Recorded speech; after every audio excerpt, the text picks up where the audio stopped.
Hello দর্শক, আসসালামু আলাইকুম। সবাইকে স্বাগতম জানাচ্ছি আমার আজকের পর্বে। আজকে আমি আপনাদের আলু, ডিম আর ময়দা দিয়ে দারুণ মজার বিকেলের নাস্তা তৈরি করে দেখাবো। এটা তৈরি করা খুবই সহজ, সময়ও খুব কম লাগে।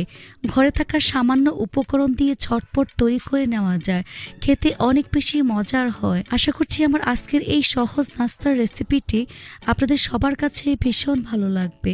তো চলুন রেসিপিটি দেখে নিচ্ছি। এই রেসিপিটি তৈরি করার জন্য প্রথমে একটি মিক্সিং বোলে 4টি ছোট সাইজের সিদ্ধ আলু খোসা ছাড়িয়ে পরিষ্কার করে নিয়েছি। এখন একটি পটেটো ম্যাশার দিয়ে আলুগুলোকে খুব ভালো করে ম্যাশ করে নেব। এই আলুগুলোকে খুব ভালো করে ম্যাশ করে নিতে হবে, যাতে করে এর মধ্যে কোনো প্রকার লাম্পস না থাকে। আপনারা চাইলে গ্রেটার কিংবা হাত দিয়ে ম্যাশ করে নিতে পারবেন।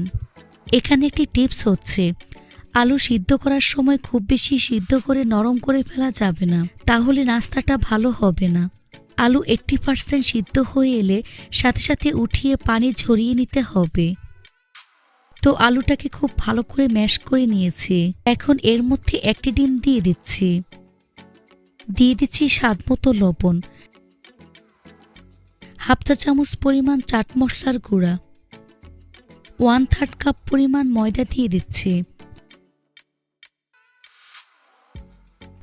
1/4 কাপ পরিমাণ কর্নফ্লাওয়ার দিয়ে দিচ্ছি, বেকিং পাউডার হাফ চা চামচ পরিমাণ, 1 টেবিল চামচ পরিমাণ ধনিয়া পাতা কুচি।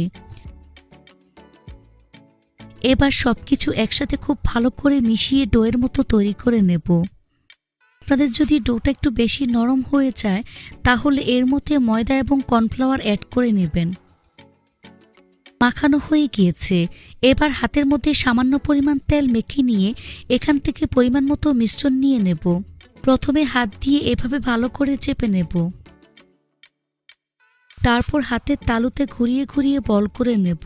দেখে নিশ্চয়ই বুঝতে পারছেন কাজটা আমি কিভাবে করছি। তারপর সাথে সাথে গরম তেলের মধ্যে দিয়ে দিচ্ছি। চুলায় আগে থেকে ফ্রাই প্যানে পর্যাপ্ত পরিমাণ সয়াবিন তেল দিয়ে মিডিয়াম হিটে গরম করে নিয়েছি। এভাবে একে একে তৈরি করে সাথে সাথে গরম তেলের মধ্যে ছেড়ে দিচ্ছি। চুলার আঁচ মিডিয়ামে রেখে এই নাস্তাগুলোকে গোল্ডেন ব্রাউন কালার করে ভেজে নেব।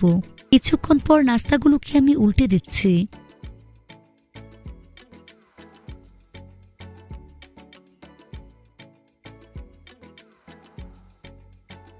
এভাবে কিছুক্ষণ পরপর উল্টে পাল্টে নাস্তাগুলোকে গোল্ডেন ব্রাউন কালার এবং ক্রিস্পি করে ভেজে নিতে হবে।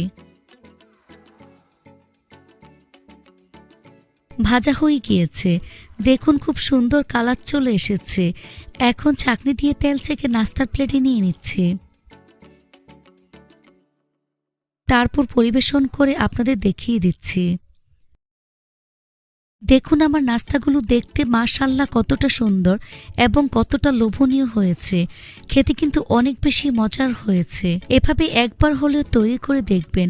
রেসিপিটি ভালো লাগলে অবশ্যই একটি লাইক দিবেন, চ্যানেলটি সাবস্ক্রাইব করার অনুরোধ রইল, আর আমার ফেসবুক পেজটি ফলো দিয়ে রাখবেন। সবাই অনেক বেশি ভালো থাকবেন। আল্লাহ হাফেজ।